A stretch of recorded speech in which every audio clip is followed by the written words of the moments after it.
السلام علیکم ورحمۃ اللہ وبرکاتہ۔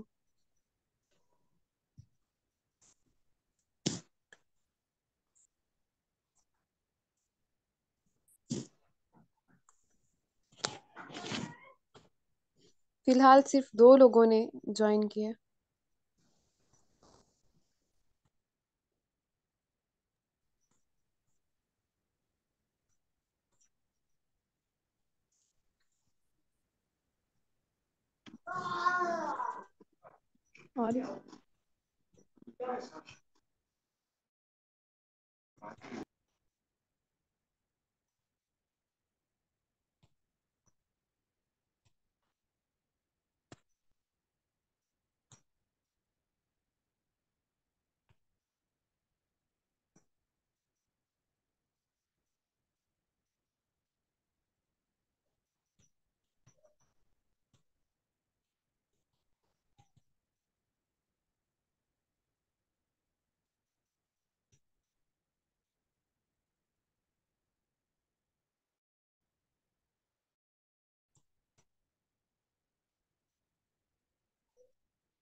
کچھ بھی نہیں۔ اعوذ باللہ من الشیطان الرجیم، بسم اللہ الرحمن الرحیم۔ رب اشرح لی صدری ویسر لی امری واحلل عقدۃ من لسانی یفقہوا قولی۔ رب یسر ولا تعسر وتمم بالخیر۔ علما رب زدنی علما رب زدنی علما۔ بسم اللہ الرحمن الرحیم۔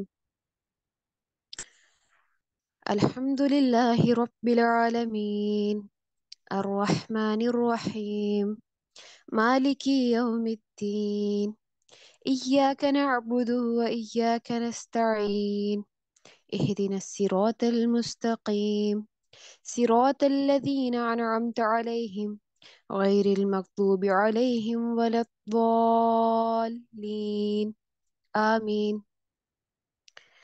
تو ہمارا جو کورس ہے وہ 2 صورتوں پر مشتمل ہے۔ سب سے پہلے سورہ فاتحہ، اس کے بعد سورہ بقرہ۔ تو آج ہم انشاءاللہ سورۃ فاتحہ سے آغاز کرتے ہیں، کیونکہ سورہ فاتحہ قرآن پاک کی ترتیب میں سب سے پہلی سورت ہے۔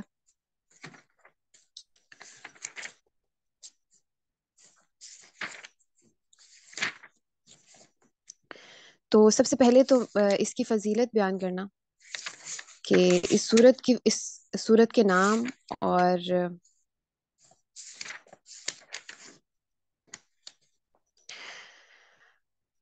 پہلے کلمات و حروف کی تعداد مفسرین کے بقول سورہ فاتحہ 25 کلمات اور 113 شامل ہے، اور امام بخاری نے اپنی صحیح کی کتاب التفسیر کے آغاز میں لکھا ہے کہ اس سورت کو ام الکتاب کے نام سے بھی موسوم کیا جاتا ہے، اور یہ ام القرآن 7 مثانی کے نام سے بھی جانی جاتی ہے۔ 7 مثانی یعنی کہ بار بار پڑھی جانے والی 7 آیات، اور یہ ام القرآن فاتحۃ الکتاب، اور یہی 7 مثانی ہے۔ یہ ابن جریر طبری نے بھی حضرت ابو ہریرہ کی حدیث بیان کی ہے کہ رسول اکرم صلی اللہ علیہ وسلم نے فرمایا کہ یہ ام القرآن ہے اور فاتحۃ الکتاب، اور یہی 7 مثانی ہے، یعنی کہ کتاب قرآن پاک کا آغاز اسی صورت سے ہو رہا ہے، اور یہی 7 مثانی بھی ہے۔ تو سب سے پہلے تو اس کی فضیلت کہ ایک مرتبہ کا ذکر ہے کہ صحیح مسلم اور سنن نسائی میں ابن عباس رضی اللہ تعالیٰ عنہ سے روایت ہے کہ ایک مرتبہ رسول اکرم صلی اللہ علیہ وسلم کے پاس حضرت جبرائیل بھی موجود تھے، تو آپ نے اوپر کی طرف سے ایک آواز سنی۔ حضرت جبرائیل نے اپنی نظر آسمان کی طرف جب اٹھائی اور کہا کہ آسمان کا ایک دروازہ کھلا ہے جو کہ آج تک کبھی نہیں کھلا، یعنی کہ حضرت جبرائیل حضور اکرم صلی اللہ علیہ وسلم سے یہ بات کر رہے ہیں۔ انہوں نے حضور اکرم صلی اللہ علیہ وسلم کو بتایا کہ آج آسمان کا وہ دروازہ کھلا ہے جو آج سے پہلے کبھی نہیں کھلا۔ فرشتہ نکل کر نبی کریم صلی اللہ علیہ وسلم کی خدمت میں حاضر ہوا اور اس نے کہا کہ آپ کو بشارت ہو کہ آپ کو دو ایسے نور دیے گئے ہیں جو آپ سے پہلے کسی نبی کو نہیں دیے گئے۔ ان میں سے ایک فاتحۃ الکتاب یعنی کہ سورہ فاتحہ، اور دوسرا سورہ بقرہ کی آخری آیات ہیں۔ تو اس فرشتے نے حضور اکرم صلی اللہ علیہ وسلم سے فرمایا کہ ان میں سے آپ جب بھی کوئی حرف پڑھیں گے تو اس کے مطابق آپ کو عطا کر دیا جائے گا۔ سبحان اللہ۔ اس کے بعد ایک اور حدیث کے مطابق حضور اکرم صلی اللہ علیہ وسلم نے فرمایا کہ اللہ تعالیٰ فرماتے ہیں، اللہ تعالیٰ فرماتا ہے، یعنی کہ یہ حدیث قدسی ہے، ٹھیک ہے؟ تو اللہ تعالیٰ فرماتا ہے کہ میں نے نماز کو اپنے اور اپنے بندے کے درمیان دو حصوں میں تقسیم کر دیا ہے، اور میرے بندے کے لیے وہ کچھ ہے جو جس کا وہ سوال کرے۔ بندہ جب کہتا ہے الحمد للہ رب العالمین، تو اللہ تعالیٰ فرماتا ہے میرے بندے نے میری تعریف۔ بندہ جب کہتا ہے الرحمن الرحیم، تو اللہ تعالیٰ فرماتا ہے کہ میرے بندے نے میری ثنا بیان کی۔ اور بندہ جب کہتا ہے مالک یوم الدین، تو اللہ تعالیٰ فرماتا ہے کہ میرے بندے نے میری بزرگی بیان کی۔ اور ایک مرتبہ فرمایا، یعنی کہ یہ دونوں قول احادیث میں آتے ہیں کہ مالک یوم الدین میں ایک مرتبہ حضور اکرم صلی اللہ علیہ وسلم نے فرمایا کہ میرے بندے نے میری بزرگی بیان کی ہے، اللہ کا جواب ہوتا ہے، اور دوسری مرتبہ یہ بھی فرمایا کہ اللہ تعالیٰ یہ بھی فرماتے ہیں کہ میرے بندے نے اپنا معاملہ میرے سپرد کر دیا۔ سبحان اللہ۔ اور اس کے بعد اللہ تعالیٰ، بندہ جب کہتا ہے کہ ایاک نعبد و ایاک نستعین، تو اللہ تعالیٰ فرماتا ہے کہ میرے اور میرے بندے کے درمیان ہے، اور میرے بندے کے لیے وہ کچھ ہے جس کا وہ سوال کرے۔ اور بندہ جب یہ کہتا ہے کہ اہدنا صراط الذین انعمت علیہم غیر المغضوب علیہم ولا الضالین، تو اللہ تعالیٰ فرماتا ہے کہ میرے بندے کے لیے ہے، اور میرے بندے کے لیے وہ کچھ ہے جس کا وہ سوال کرے۔ سبحان اللہ۔ تو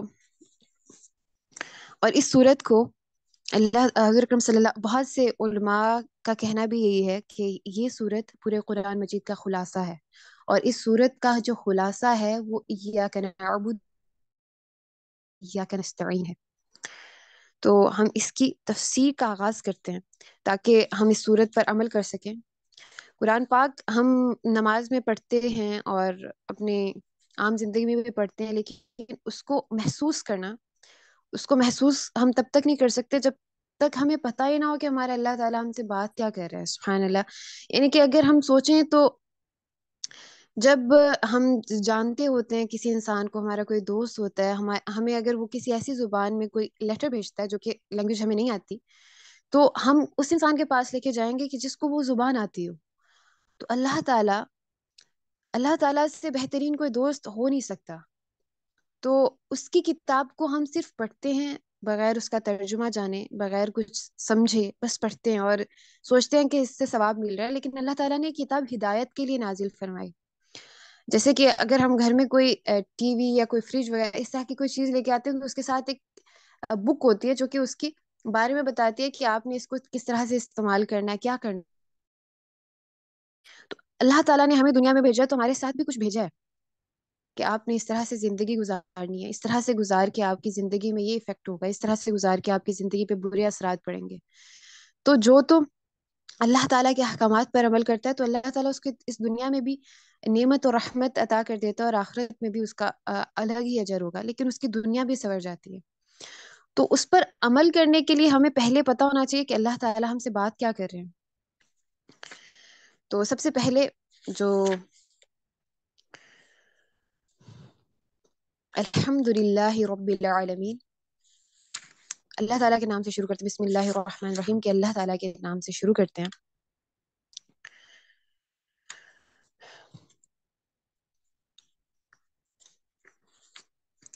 الحمد للہ رب العالمین.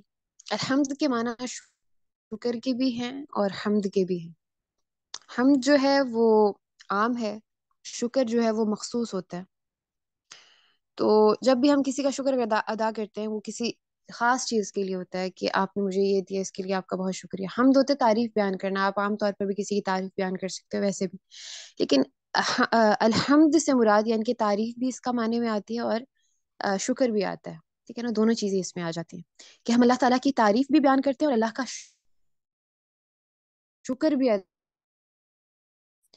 کہ جب بھی اللہ تعالیٰ ہم پہ کوئی نعمت اور ہم پہ رحمت کرتے ہیں تو وہ صرف دکھنے میں نہیں بلکہ اس کے پازیٹیو اثرات بھی ہمیں اپنی زندگی پہ نظر آتے ہیں. بعض اوقات تو ہمیں اللہ تعالیٰ آزمائش میں ڈال کے بھی آزماتا ہے. جیسے کہ حضور اکرم صلی اللہ علیہ وسلم نے ایک حدیث میں فرمایا کہ مومن کا معاملہ ہی الگ ہے، کہ مومن جب اللہ تعالیٰ اس کو کسی آزمائش میں ڈالتا ہے تو بھی اس کے لیے بہتر ہوتا ہے، اور جب اللہ تعالیٰ اس کو کوئی نعمت اور کوئی اس پہ فضل کرتا ہے تو بھی اس کے لیے بہتر ہوتا ہے. کیونکہ جب اللہ اس کو آزمائش میں ڈالتا ہے وہ صبر کرتا ہے، اور جب وہ اللہ تعالیٰ اس کو نعمت دیتے ہیں تو وہ اس کا شکر کرتا ہے اور اس کی حمد بیان کرتا ہے، اللہ تعالیٰ کی تعریف بیان کرتا ہے. تو دونوں معاملے ہی مومن کے لیے ہی بہتر ہیں. اور اللہ تعالیٰ حضور اکرم صلی اللہ علیہ وسلم نے فرمایا کہ یہ معاملہ صرف اور صرف مومن کا ہی ہے، یعنی کہ باقیوں کا نہیں ہے. باقی جو اللہ تعالیٰ سے دور ہوتے ہیں ان کا یہ حال ہوتا ہے کہ جب ان پہ کوئی مصیبت آتی ہے تو وہ اللہ تعالیٰ کے ساتھ اس چیز کو منسوب کر دیتے ہیں، برا بھلا کہنا شروع کر دیتے ہیں، نعوذ باللہ. اور جب کوئی چیز ان کو اچھی اللہ تعالیٰ نعمت کے طور پہ یا آزمائش کے طور پہ دیتا ہے تو وہ اس میں بھی اللہ تعالیٰ کی ناشکری کرتے ہیں اور اللہ کا شکر ادا نہیں کرتے، بلکہ شاید وہ اپنے بارے میں تعریف کرنا شروع کر دیتے ہیں کہ ہمارے بلبوتے پر ہماری اپنی محنت سے ہمیں ملا ہے، بلکہ یہ اللہ تعالیٰ کا کرم نہیں ہے. تو سب سے پہلے تو اللہ کا شکر ہے. ٹھیک ہے، ہم اللہ تعالیٰ کا شکر ادا کرتے ہیں. الحمد للہ رب العالمین. رب جو ہے، رب سے مراد یہ بھی ہوتا ہے کہ جو کسی چیز کا نشر کسی چیز کو بنانے والا ہوتا ہے سب سے پہلے تو اس کا مالک، اس کے بعد کسی چیز کو سنوارنے والا، اس کا خیال رکھنے والا. یعنی کہ صرف اس کو بنا کے چھوڑ نہیں دیتا بلکہ ہر وقت اس کے پہرے پہ ہوتا ہے کہ یہ ٹھیک سے گروتھ اس کی ہو رہی ہے کہ نہیں ہو رہی. ٹھیک ہے، تو رب اسے کہتے ہیں. صرف بنانے والے کو نہیں کہتے بلکہ عطا کرنے والے کو، رزق دینے والے کو، ہر چیز میں آپ کی مدد کرنے والے کو. یعنی کہ شروع سے لے کے اینڈ تک جو انسان آپ کا ساتھ دے، جو ذات آپ کا ساتھ دے وہ رب کہلاتی ہے. یعنی کہ رب العالمین، رب ہے العالمین. جو عالمین ہے یہاں پر ہم جب بھی قرآن پاک کا ترجمہ پڑھتے ہیں تو جہانوں کا پالنے والا لکھا آتا ہے. تو جہانوں سے مراد ہم یہ لے لیتے ہیں کہ دنیا اور آخرت. لیکن جہانوں کے لیے اگر کوئی ہم ورڈ عربی کا استعمال کریں تو عالمین ہوتا ہے، نہ کہ عالمین. عالمین سے مراد ہر وہ شے جو کہ 5 سینسز رکھتی ہے، یعنی کہ سن سکتی ہے، ٹیسٹ کر سکتی ہے، محسوس کر سکتی ہے، دیکھ سکتی ہے. تو جس چیز ہوتی ہیں تو وہ عالمین میں ہی آتے ہیں. یعنی کہ وہ جن بھی ہو سکتے ہیں، وہ انسان بھی ہو سکتے ہیں، وہ فرشتے بھی ہو سکتے ہیں. ٹھیک ہے، تو وہ ساری کریچر جو اللہ تعالیٰ کی ہے وہ عالمین میں آتی ہے. ٹھیک ہے، اور عالمین وقت کی بنیاد پر بھی ہم اس کو لے سکتے ہیں کہ آج ہمارا دور چل رہا ہے، ہم سے پہلے کافی لوگ جو کہ رہ چکے ہیں یہاں پر ان کا دور بھی، یعنی کہ الگ الگ عالمین ہے. یعنی کہ ان کی جمع اگر کی جائے تو یہ الگ الگ عالمین ہے. یعنی کہ اللہ تعالیٰ شروع سے لے کے اینڈ تک ہر دور جو آیا ہے اس کا رب ہے. ٹھیک ہے، تو ہم سب سے پہلے کس کی تعریف بیان کریں؟ الحمد للہ رب العالمین، کہ ہم اس کی تعریف بیان کر رہے ہیں، اس کا شکر کر رہے ہیں جو کہ رب ہے عالمین کا. یعنی کہ ہر ایک زمانے میں جتنے بھی لوگ یہاں پہ آئے یا گزر چکے ان کا بھی رب ہے، اور ہر اس شے کا جو کہ 5 سینسز رکھتے ہیں، اس کے علاوہ باقی چیزوں کا بھی جو کہ 5 سینسز نہیں رکھتی. لیکن یہاں پر عالمین سے مراد وہ کریچرز ہوتی ہیں جو کہ 5 سینسز رکھتی ہیں. تو اس کے بعد اللہ تعالیٰ کی تعریف کرنے کے بعد جو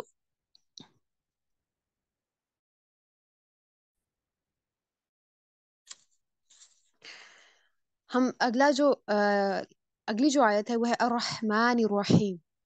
اب الرحمن الرحیم، رحم کرنے والا، بڑا مہربان اور رحم کرنے والا اس کا معنی میں آتا ہے.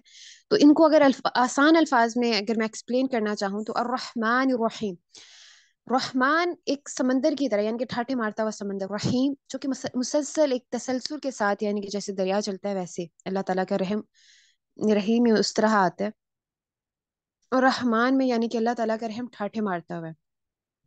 اب جو صیغہ الرحمن میں استعمال ہو رہا ہے اس صیغے کے مطابق میں ایک مثال دے کہ جیسے کہ ایک انسان کو بھوک لگی ہے نا، تو وہ کہتا ہے کہ مجھے ابھی ایک چیز کی ضرورت ہے، تو وہ یہ نہیں سوچے گا کہ مجھے کافی عرصے کے بعد اللہ تعالیٰ کیا دے گا. اس کو ہوتا ہے کہ مجھے ابھی ضرورت ہے، ابھی بھوک لگی ہے تو مجھے ابھی کھانا چاہیے. ہم بعض اوقات ایسی سچویشن میں ہوتے ہیں، اتنی ٹینسڈ ہوتے ہیں، تو ہمیں ہوتا ہے کہ اللہ ہم پہ رحم کرے، ابھی ہمیں تیرا رحم چاہیے. وہ رحمان ہوتا ہے، ٹھیک ہے نا، جو کہ اس وقت ایک اسپیسیفک ٹائم میں ہمیں ضرور چاہیے ہوتا ہے اور اللہ تعالیٰ فوراً کر دیتا ہے. وہ رحمان میں آتا ہے. اور رحیم یہ ہوتا ہے کہ مسلسل رحم کرنے والا، ٹھیک ہے. تو مالک یوم الدین، اللہ تعالیٰ نے پہلے اپنے بندوں سے اپنے رحم کا ذکر کر دیا، الحمد للہ رب العالمین الرحمن الرحیم، کہ بہت زیادہ رحم کرنے والا اور مسلسل رحم کرنے والا رب ہے. اس کے بعد وہ کیا ہے، یعنی کہ وہ اللہ تعالیٰ اپنی تعریف بیان کرنے کے بعد کیا کہہ رہے ہیں، مالکی، کہ مالک ہے یوم الدین، بدلے کے دن کا مالک ہے. یعنی کہ اس دن جس دن آپ کے اعمال جو ہیں آپ کے سامنے رکھے جائیں گے اور ان کا بدلہ آپ کو دیا جائے گا. بعض اوقات ہم کہتے ہیں نا کہ کچھ نہیں ہم عمل نہیں بھی کرتے تو ہم جنتی ہیں کیونکہ ہم مسلمان ہیں. ہاں جنتی ہیں، لیکن بعض اوقات ہمیں اس دن اپنے اعمال کا بدلہ ملے گا. اچھے اعمال کیے تو اس کا اجر بھی اسی طرح سے ملے گا، اور برے اعمال کیے، استغفار کرنا الگ بات ہے، لیکن اگر ہم نے استغفار نہیں کی بلکہ اسی بات پہ ڈٹے رہے کہ ہم جنت میں ضرور ہی جائیں گے، تو اس کا ہمیں بدلہ ضرور ملے گا، کیونکہ نہ ہی ہم نے استغفار کی، نہ ہی ہمیں اس چیز کا پچھتاوا تھا.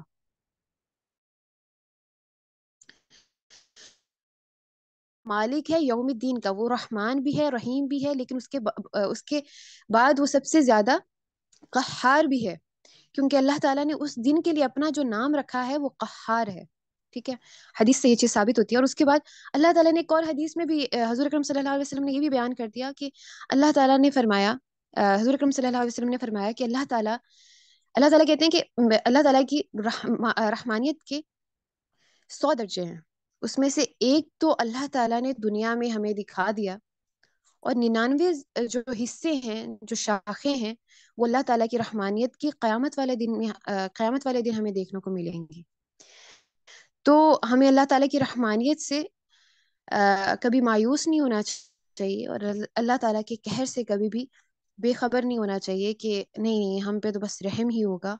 ہمارے اس رویے کی وجہ سے ہم پہ اللہ تعالیٰ اپنا قہر بھی کر سکتا ہے. اللہ ہمیں محفوظ رکھے، آمین. پر ہمیں ہمیشہ تیار رہنا چاہیے ایک چیز کے لیے، کہ ہمیں ہر وقت اللہ تعالیٰ کی عبادت میں لگے رہنا چاہیے. اور یہ نہیں ہے کہ ہر وقت آپ قرآن پاک پڑھیں، یہ نہیں ہے کہ ہر وقت آپ نماز میں ہو، بلکہ آپ زندگی عام میں آپ سو بھی رہے ہو تو وہ بھی عبادت میں کنسیڈر کی جا سکتی ہے، کیونکہ آپ کی زندگی کا موٹیو یہ بن گیا ہے کہ آپ نے اللہ تعالیٰ کے تمام احکام کی پیروی کرنی ہے. آپ نے جو بھی کرنا ہے اللہ تعالیٰ کی مرضی سے کرنا ہے. آپ نے کچھ بھی ایسا نہیں کرنا جو کہ آپ کے نفس نے آپ کو کہا ہو. ٹھیک ہے، تو اس طرح سے ہم اپنی زندگی کو اور بدل سکتے ہیں، تاکہ ہم قیامت کے دن جب اللہ تعالیٰ کے سامنے کھڑے کیے جائیں تو ہم اللہ تعالیٰ کے سامنے شرمندہ نہ ہوں، یا اللہ کے نبی کے سامنے، حضور اکرم صلی اللہ علیہ وسلم کے سامنے شرمندہ نہ ہوں، جن کے بارے میں حضرت عائشہ رضی اللہ تعالیٰ عنہ فرماتی ہیں کہ ایک مرتبہ حضور اکرم صلی اللہ علیہ وسلم بہت اچھے مزاج میں تھے، یعنی کہ ویسے تو ہمیشہ ہی ان کا مزاج بہت اچھا ہوا کرتا تھا، لیکن اس دن ان کا موڈ بہت اچھا تھا.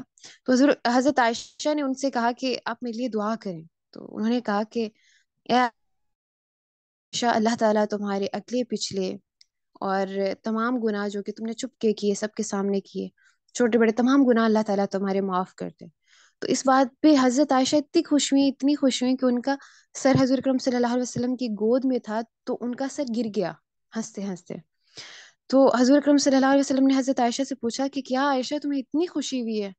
تو حضرت عائشہ نے کہا کہ یا رسول اللہ صلی اللہ علیہ وسلم کہ مجھے کیسے خوشی نہ ہو کہ آپ نے مجھے اتنی بہترین دعا دیا. تو حضور اکرم صلی اللہ علیہ وسلم نے فرمایا کہ یہ وہ دعا ہے جو کہ میں ہر نماز میں اپنی امت کے لیے کرتا ہوں. تو سبحان اللہ، وہ نبی جو کہ ہم سے اتنی محبت کرتے تھے، ہم ان کے لیے بھی گناہ نہیں چھوڑ سکتے ہیں. ہم اللہ تعالیٰ جس نے ہمیں پیدا کیا اور ہماری زندگی کا مقصد یہ بنایا، وہ الذی خلق الموت والحیات لیبلوکم ایکم احسن عملا، کہ اللہ تعالیٰ زندگی اور موت کو پیدا کیا کہ وہ جانچ پڑتال کر سکے کہ تم میں سے عمل میں کون بہتر ہے. اور ہم یہ کہتے پھر رہے ہیں کہ نہیں نہیں، ہم جو بھی کریں، ہم حضور اکرم صلی اللہ علیہ وسلم کی امتی ہیں، ہم تو جنت میں ہی جائیں گے، ہم جو بھی کر لیں. یہ ہمارا یقین اور ہمارا عقیدہ تو ہے ہی، لیکن ساتھ میں یہ ڈھیٹ پن بھی ہے کہ ہم اپنی بات پہ پکے ہیں کہ ہم نے حضور پاک کی بات نہیں مانی، ثابت بھی نہیں کرنی ہم اپنی محبت حضور پاک صلی اللہ علیہ وسلم کے لیے، پر ہم جنتی ہیں.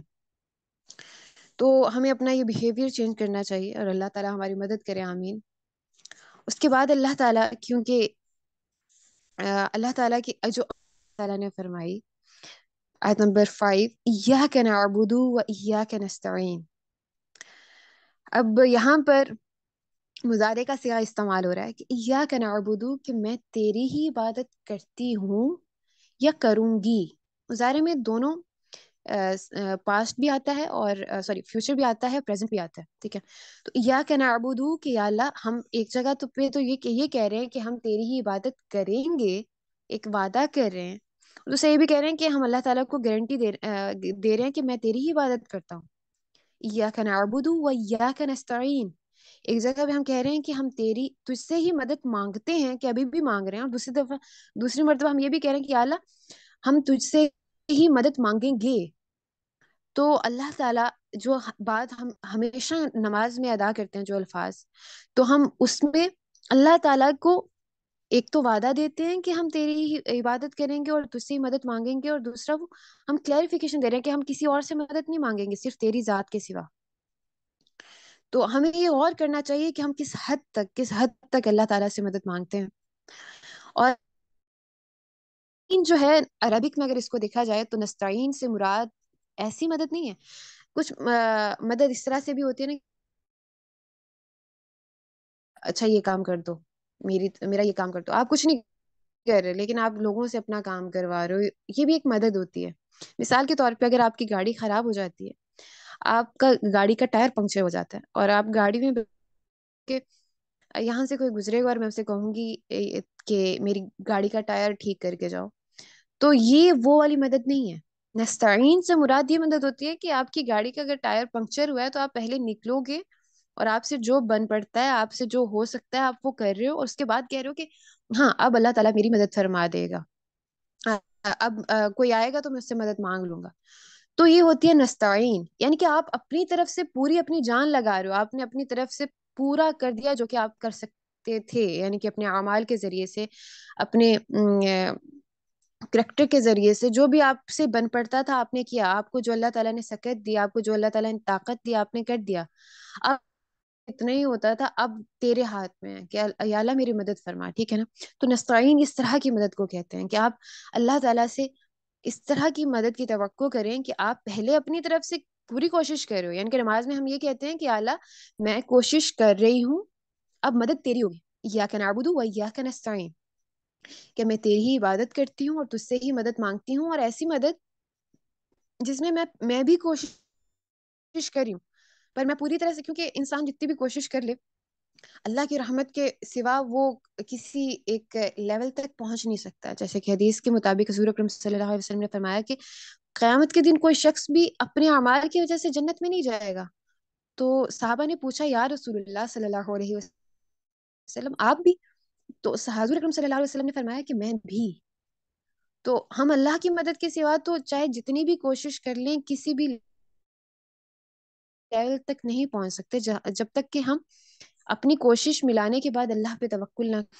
تو توکل بھی یہ ہے نا کہ آپ سب سے پہلے اپنا، حضور اکرم صلی اللہ علیہ وسلم جب ایک صحابی تھے، انہوں نے اپنا گھوڑا یا اونٹ غالباً باندھا، سوری کھلا چھوڑ دیا، تو حضور اکرم صلی اللہ علیہ وسلم نے کہا کہ اس کو باندھ دو، آپ کیوں نہیں باندھا؟ تو ان صحابی نے کہا کہ میں توکل کر رہا ہوں اس لیے نہیں میں نے باندھا. تو حضور پاک صلی اللہ علیہ وسلم نے کہا کہ اپنا جانور پہلے باندھو اس کے بعد اللہ پہ توکل کرو، یعنی کہ اپنی طرف سے آپ جو کر سکتے ہو وہ کرو، اس کے بعد اللہ پہ توکل کرو. ٹھیک ہے.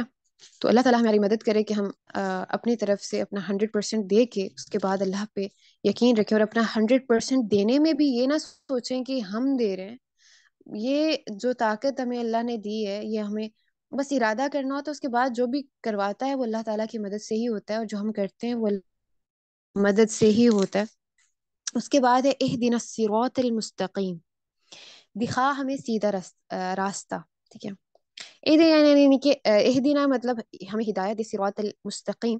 صراط بھی راستے کو کہتے ہیں، مستقیم بھی راستے کو ہی کہتے ہیں. اب اللہ تعالیٰ قرآن پاک میں جب بھی کوئی لفظ استعمال کرتا ہے تو اس کی کوئی نہ کوئی وجہ ضرور ہوتی ہے. پہلے تو ہم اللہ سے مدد مانگ رہے ہیں کہ یا اللہ ہمیں ہدایت دے، اہدنا ہمیں ہدایت دے، صراط راستے کی، المستقیم. صراط کہتے ہیں ایسے راستے کو جو کہ بہت وائڈ، بہت کھلا ہوتا ہے اور سیدھا ہوتا ہے. اور المستقیم ایسے راستے کو کہتے ہیں جو بھی سیدھا ہوتا ہے پر وہ اونچائی کی طرف لے کے جاتا ہے. جیسے اگر آپ امیجن کریں سٹیئرز کو، سیڑھیوں کو، جب آپ اوپر چڑھتے ہو تو آپ کو اونچائی نظر آنا شروع ہو جاتی ہے، یعنی کہ ایسا راستہ ہے جس میں سٹیئرز تو نہیں ہے بٹ آپ اونچائی کی طرف جا رہے ہو. اور جب آپ نوٹس کیجیے گا، جب آپ اونچائی کی طرف جاتے ہو تو آپ کو ارد گرد کی وہ چیزیں بھی نظر آنا شروع ہو جاتی ہیں جو کہ آپ کو پہلے نظر نہیں آ رہی تھی. تو المستقیم، دکھا ہمیں سیدھا راستہ، کہ حالانکہ ہمیں وہ راستہ دکھا جو کہ ہمیں اونچائی کی طرف لے کے جائے. ٹھیک ہے. جو ہمارے کریکٹر کو بلڈ کرے. ہوتا ہے نا کہ جب آپ دین پہ عمل کرتے ہو، آپ نیک ہو جاتے ہو، تو اللہ تعالیٰ آپ کے اندر ایک وزڈم پیدا کر دیتا ہے. یعنی کہ آپ ان چیزوں کو سمجھنے لگتے ہو جن چیزوں کو آپ کبھی نہیں سمجھ رہے تھے. آپ کانشیس ہو جاتے ہو. کانشیس ہی تقویٰ جو ہے نا، وہ کانشیسنیس ہی ہے. ٹھیک ہے نا. تو ہم اللہ تعالیٰ سے اس راستے کے بارے میں سوال کر رہے ہیں جو کہ سیدھا ہے اور ایسا ہے جو کہ اونچائی کی طرف لے کے جا رہا ہے. یعنی کہ جس سے ہم کانشیس ہوں کہ ہم جب بھی ہم نیک اعمال کرتے ہیں نا، کیونکہ ہم اس وقت کانشیس ہوتے ہیں کہ ہم نے اب اللہ تعالیٰ کی پیروی کرنی ہے، ہم نے یہ نہیں کرنا، ہم نے وہ نہیں کرنا. تو آپ جتنا ہی جس حد تک کانشیس رہو گے، آپ کو ارد گرد کی لوگوں کی زیادہ سمجھ آنا شروع ہو جائے گی، آپ کو لوگوں کے بیہیویئر سمجھ آنا شروع ہو جائیں گے. تو اللہ تعالیٰ سے ہم سورہ فاتحہ میں ایسے راستے کا بھی سوال کرتے ہیں، اہدنا راستہ صراط المستقیم، جو کہ سیدھا ہو اور اونچائی کی طرف لے جائے، جو کہ ہمارا وزڈم سمجھ دے، سوچ دے. اب یعنی کہ پچھلی ساری باتوں کو اگر ہم کنیکٹ کریں تو ہم مطلب سبحان اللہ، اللہ تعالیٰ پہلے اپنی رحمت دکھا رہے ہیں، اس کے بعد اللہ تعالیٰ کہہ رہے ہیں کہ میں قیامت کے دن کا بھی مالک ہوں. پھر اللہ تعالیٰ یہ بھی کہہ رہے ہیں کہ میری ہی پیروی، میری ہی عبادت کرو اور مجھ سے ہی مدد مانگو. یعنی کہ میں مالک تو ہوں قیامت کے دن کا، میں بدلہ دوں گا اس دن آپ کو، لیکن مجھ سے مدد مانگو، میری عبادت کرو اور مجھ سے ہی مدد مانگو میری عبادت کرنے میں. سبحان اللہ. اور اس کے بعد اللہ کہتے ہیں کہ مطلب یہ دعا کرنی چاہیے کہ کیونکہ اللہ تعالیٰ نے قرآن پاک کو نازل کیا، تو ہمیں اس کے بعد اللہ تعالیٰ سے مدد مانگنے کے بعد کہ ہم یہ کہتے ہیں کہ ہم تیری عبادت کریں گے تو اس سے ہی مدد مانگیں گے. تو ہم اللہ تعالیٰ سے مدد مانگ رہے ہیں کہ اہدنا الصراط المستقیم. اب ہم مدد بھی مانگ رہے ہیں اگلی آیت میں. وہ کیا مدد ہے؟ کہ ہمیں سیدھے راستے کی تلقین کر، ہمیں سیدھے راستے کی سمجھ دے. سوری. تو اللہ تعالیٰ ہمیں سمجھ دے گا کیونکہ ہم اللہ تعالیٰ سے، اور وہ سیدھے راستے کی سمجھ ہم وہ راستے کی جو سمجھ ہے پچھلی آیت سے اس کو کنیکٹ کیا جائے، جو ہے ایاک نعبد و ایاک نستعین. تو ایسی مدد مانگنا جس میں آپ بھی کچھ ڈال رہے ہو، اپنا حصہ ڈال رہے ہو. اس کے بعد آپ کو اللہ تعالیٰ وہ راستہ دکھائے گا جو کہ مستقیم ہوگا، یعنی کہ جو کہ اونچائی کی طرف آپ کو لے کے جائے گا انشاءاللہ. اس کے بعد آخری آیت جو کہ موسٹ امپورٹنٹ ہے، صراط الذین انعمت علیہم غیر المغضوب علیہم ولا الضالین، کہ ان لوگوں کا راستہ جن پر تو نے انعام کیا اور ان کا نہیں جن پر تیرا غضب ہوا، اور نہ ہی گمراہوں کا راستہ. آج میں اس آیت کا آدھا حصہ ایکسپلین کرنے کی کوشش کروں گی کیونکہ ٹائم اپ ہونے والا ہے. تو جو آدھا حصہ صراط الذین انعمت علیہم، کہ صراط راستہ، الذین ان لوگوں کا، انعمت جن پہ انعام ہوا، یہ ہے پاسٹ ٹینس. علیہم جن پہ، یعنی کہ اللہ تعالیٰ نے جن پر انعام کیا. اب جن پر جو لوگ دنیا میں ہمارے سامنے ہیں، جن کو ہم رول ماڈلز بنا لیتے ہیں، واقعتاً بہت نیک لوگ ہیں دنیا میں، لیکن یہاں پر ہم ان کا راستہ نہیں مانگ رہے. کن کا مانگ رہے ہیں؟ جن پر انعام ہو چکا. تو ہمیں کیسے پتا چلے گا کہ کن پر انعام ہو چکا؟ دنیا میں تو ہم کسی کو جج نہیں کر سکتے نا کہ اللہ تعالیٰ نے اس پر اپنا انعام مکمل کر دیا. دلوں کے راز اللہ تعالیٰ جانتا ہے. پر ہم جن پر آلریڈی ہو چکا، یعنی کہ وہ دنیا سے رخصت ہو چکے اور اللہ تعالیٰ نے ان کو ایسے لوگ ڈکلیئر کر دیا جو کہ واقع میں کامیاب ہو گئے، جن میں انبیاء آتے ہیں، صحابہ آتے ہیں. ٹھیک ہے، جیسے کہ حضرت اکرم صلی اللہ علیہ وسلم، حضرت عیسیٰ، حضرت موسیٰ علیہ السلام، اور صحابہ کرام، حضرت عمر رضی اللہ تعالیٰ عنہ، حضرت علی رضی اللہ تعالیٰ عنہ. تو ہم ان کے راستے کے لیے اللہ تعالیٰ سے مدد مانگ رہے ہیں. اور بھی کئی نام ہیں، لیکن اگر میں نام لینا شروع کر تو باقی تو بہت لمبی ہو جائے گی بات. بٹ میں اتنا سمجھانا چاہ رہی ہوں کہ یہاں پہ ہم ان لوگوں کے راستے کی درخواست کر رہے ہیں اللہ تعالیٰ سے کہ اللہ ہمیں ان لوگوں کا راستہ دکھا دے جن پر تیرا انعام ہو چکا، کامیاب ہو کے جا چکے. ابھی مثال کے طور پہ ابھی جو دنیا میں لوگ ہیں وہ ابھی گریجویشن ان کی کمپلیٹ نہیں ہوئی، یعنی کہ کمپلیٹ کن کی ہو گئی؟ کامیاب کون ہو گئے؟ جو اس دنیا سے رخصت ہو چکے. کیونکہ ایک حدیث کے مطابق اللہ تعالیٰ فرماتے ہیں، حضور اکرم صلی اللہ علیہ وسلم فرماتے ہیں کہ دو طرح کے لوگ ہوتے ہیں جو اپنی زندگی کے آغاز سے لے کے اختتام تک بہت نیک ہوتے ہیں، لیکن اللہ تعالیٰ نے ان کے لیے جہنم لکھ دی ہوتی ہے. تو اپنی زندگی کے بالکل اینڈ پہ آ کے وہ ایسے اعمال کر جاتے ہیں کہ اللہ تعالیٰ ان کو دوزخ میں ڈال دیتا ہے. اور دوسری طرف کچھ ایسے لوگ ہوتے ہیں کہ جو شروع میں اپنی زندگی کے آغاز میں تو اچھے نہیں ہوتے، بہت برے ہوتے ہیں، ان کے اندر بہت سی غلطیاں ہوتی ہیں، لیکن وہ اپنے جب ان کا وقت آتا ہے، وقت قریب آتا ہے موت کا، تو وہ ایسے اعمال کر جاتے ہیں کہ وہ جنت میں چلے جاتے ہیں اور اللہ تعالیٰ ہے. تو اگر اس حدیث پہ مطلب ہر ایک چیز کو سوچنا چاہیے کہ اچھا، تو وہ جو آدمی، جو وہ انسان جو کہ نیک اعمال کر رہا تھا، تو شروع میں تو نیک اعمال کر رہا تھا، تو اینڈ میں آ کے ایسا کیا ہوا کہ اللہ تعالیٰ نے اس کو اس چیز سے محروم کر دیا؟ یعنی کہ کچھ تو ریزنس ہوں گے. اللہ تعالیٰ اس طرح کسی پہ ظلم نہیں کرتا. کچھ تو ریزنس رہے ہوں گے کہ وہ اللہ تعالیٰ نے اس چیز کو اللہ تعالیٰ نے اس کو اس چیز سے محروم کر دیا. تو اگر ان ریزن تو میرے خیال سے، میں اپنا اوپینین بتا رہی ہوں کہ اگر ان ریزنس کو اگر دیکھا جائے تو میرے خیال سے وہ ریزن یہ بھی ہو سکتا ہے کہ وہ انسان اپنے اعمال پہ غرور کرتا تھا یا تکبر کرتا تھا. اس کو اس چیز پہ فخر تھا کہ وہ جو اعمال کر رہا ہے وہ بالکل ٹھیک کر رہا ہے، اور اس کے دل میں اللہ تعالیٰ سے مدد مانگنے کی کبھی بھی ایک چاہت نہیں پیدا ہوئی. اور بعض اوقات وہ خود کو ہی اتنا صحیح سمجھتا تھا کہ دوسرے لوگوں کو کمتر سمجھنا شروع کر دیا. یعنی کہ غرور آ گیا اس میں. غرور یہ ہے نا کہ آپ حق بات کو ماننے سے آپ دوسروں کو خود سے حقیر مانے، یہ غرور ہوتا ہے. تو جب انسان میں غرور آ جاتا ہے نا، تو ایمان جو ہے وہ وہاں سے رخصت ہو جاتا ہے. تو جب بھی ہم جتنے بھی نیک ہو جائیں، ہمیں اپنی اوقات نہیں بھولنی چاہیے کہ ہم انسان ہیں جن سے ہمیشہ غلطیاں بھی ہوتی ہیں، اور غلطیوں کو ہمیشہ ایکنالج کرنا چاہیے کہ ہم سے غلطی ہوئی. کیونکہ جب ہم ایکنالج کرنا چھوڑ دیتے ہیں تو ہم میں تب غرور آ جاتا ہے. جب تک ہم ایکنالج کرتے رہتے ہیں نا چھوٹی چھوٹی غلطیوں کو کہ ہاں مجھ سے یہاں پہ غلطی ہوئی، یا اللہ مجھے معاف کر دے، یا انسان کا دل دکھایا یا کسی انسان کے ساتھ ہم نے غلط کر دیا، تو ہم اس چیز کو ایکنالج کریں کہ ہاں مجھ سے غلطی ہوئی اور اس انسان سے جا کے معافی مانگے. تو انسان کے دل سے غرور جو ہے وہ اس طرح جگہ نہیں بنا پاتا انسان کے دل میں. لیکن جب انسان اس بات پہ جم جاتا ہے کہ وہ ٹھیک ہی ہے اور اڑ جاتا ہے، تو اس کے دل میں غرور پیدا ہو جاتا ہے. اللہ کی نعمتوں سے، بہت سی نعمتوں سے محروم ہو سکتا ہے، چاہے وہ جنت ہی کیوں نہ ہو. پھر غیر المغضوب علیہم ولا الضالین. تو آگے پہلے ہم یہ کہہ چکے کہ اللہ ان لوگوں کا راستہ جو کہ جن پر تیرا انعام ہوا، یعنی کہ صحابہ کرام، انبیاء کرام. اور دوسری طرف تو آج ہم یہیں تک انشاءاللہ کریں گے. اور اس کا جو آخری حصہ ہے غیر المغضوب علیہم ولا الضالین، یہ موسٹ امپورٹنٹ پارٹ ہے جس کو ابھی اتنے کم وقت میں مکمل نہیں کر سکتی.